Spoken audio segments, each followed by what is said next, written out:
Alam nyo ba na madali lang pala gawin itong inaalmusal natin tuwing umaga na tinapa? Gusto nyong malaman kung paano? Panoorin nyo nga itong video na to at i-share ko din sa inyo. Etong at nakabili ako ng kalahating kilong galunggong sa palengke. Pinalinisan ko na nga yan, kaya naman ayan, hinugasan ko na lang. At sa isang container ay maglalagay nga lang tayo dyan ng katamtaman na tubig. Pagkatapos ay lagyan natin ng asin at paminta. At haluin nga lang nating mabuti hanggang sa matunaw yung asin. Then saka naman natin ilalagay isa-isa yung mga galunggong. At ibababad nga lang natin yan ng mga 30 minutes to 1 hour. At pagkalipas nga ng isang oras, okay na. Kaya dito naman tayo sa next na procedure. Sinalansan ko nga lang ng maayos dyan sa kawali dahil papakulan nga lang natin yan ng mga 10 minutes. Yung pinagbabaran ko na nga ginamit ko dahil may timpla naman na yun. At habang hinihintay ko nga, i-prepare muna natin itong gagawin kong pangpausok. Ilagay nga muna ako ng foil sa ilalim para kapag nasunog ay hindi mangitim yung ating kaserola. Sunod naman yung 1 cup na bigas at half cup na brown sugar. At gagamit nga pala ako dito ng tsaa, bali 10 balot nga yung nilagay ko. Any brand nga ng tsaa ay pwede kung ano yung preferred nyo. I-mix-mix lang natin pagkatapos ay set aside muna. At tinignan ko naman dyan yung pinapakuluan ko. Etong at okay na kaya naman hinango ko na. Medyo na sobrahan ko yata yung pagpapakulo kaya tignan nyo naman yung itsura. Ilalagay nga lang natin sa ganito at air dry nga lang natin hanggang sa matuyo. At gagamitan ko na nga dyan ng turbo pan para mas mabilis. At nung makita kong tuyong-tuyo na ay mag-uumpisa naman na ako dyan na pausukan. Gagamit nga lang ako dyan ng steamer pagkatapos sa isa-isa ko na nga dyan na isalansan yung mga isda.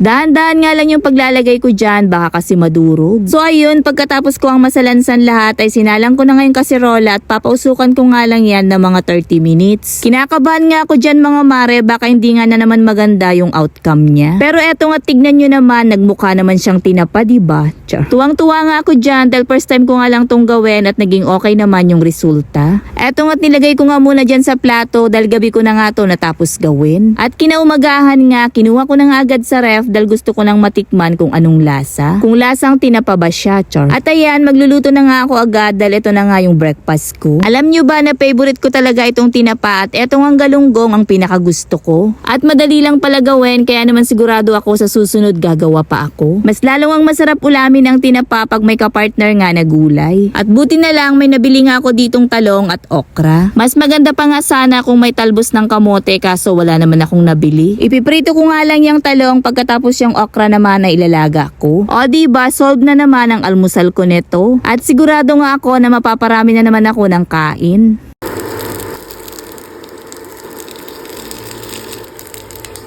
Luto na nga kaya naman ayan, hinango ko na. Niluto ko na nga rin dyan yung 2 pirasong natira pagkatapos ay sinabay ko na nga rin prinito yung mga talong. Ngayong alam ko na nga kung paano gumawa ng tinapa ay sigurado ako na hindi na nga ako mapapabili sa palengke. Ang mahal naman kasi ng tinda nila tapos ang konti pa. Eh di gagawa na lang ako, mas marami pa akong magagawa. At sigurado pa nga akong malinis dahil sarili kong gawa. Hindi naman sa sinisiraan ko yung mga nagtitinda neto pero mas maganda talaga pag homemade. Masarap din talaga ang tinapa pag may sausawan kaya gagawa nga ako dyan ng toyo at kalamansi. Lagyan nga natin ng sili para sipang-sipa yung anghang. Eto na rin pala yung sausawan ko sa pritong talong at nilagang okra. Tas ayan, gagawa rin ako ng kamatis na may sibuyas at asin. Kayong bahala kung gusto nyong bagoong na ilagay. Basta ako asin lang ay sapat na. Luto na nga yung okra kaya naman ayan, hanguin na natin. At eto na nga ang ating masarap na breakfast. Huwag nyo nga lang itong mapapanood ng alanganing oras dahil sigurado nga ako na magugutom kayo, char. Kaso nga lang late ko na na-upload kaya naman sorry na agad, char. So eto na nga, maghain na tayo dahil kakain na. Tara, kain tayo mga mare. Masarap din naman siya, lasang tinapa at hindi nga siya maalat. Isa nga rin to sa kinaganda ng homemade dahil matatansya mo nga yung lasa niya. Yung mga nabibili din kasi minsan ay maalat. Kaya kung ako nga sa inyo ay gumawa na lang din kayo. Medyo matrabaho nga lang pero worth it naman. Nako, pag ganito talaga ang ulam ko, napaparami ako ng kain. Kaya wala mo ng diet dahil masarap ang ulam. Charis. O siya, ito lang muna for today mga mare. Salamat sa panonood. Bye!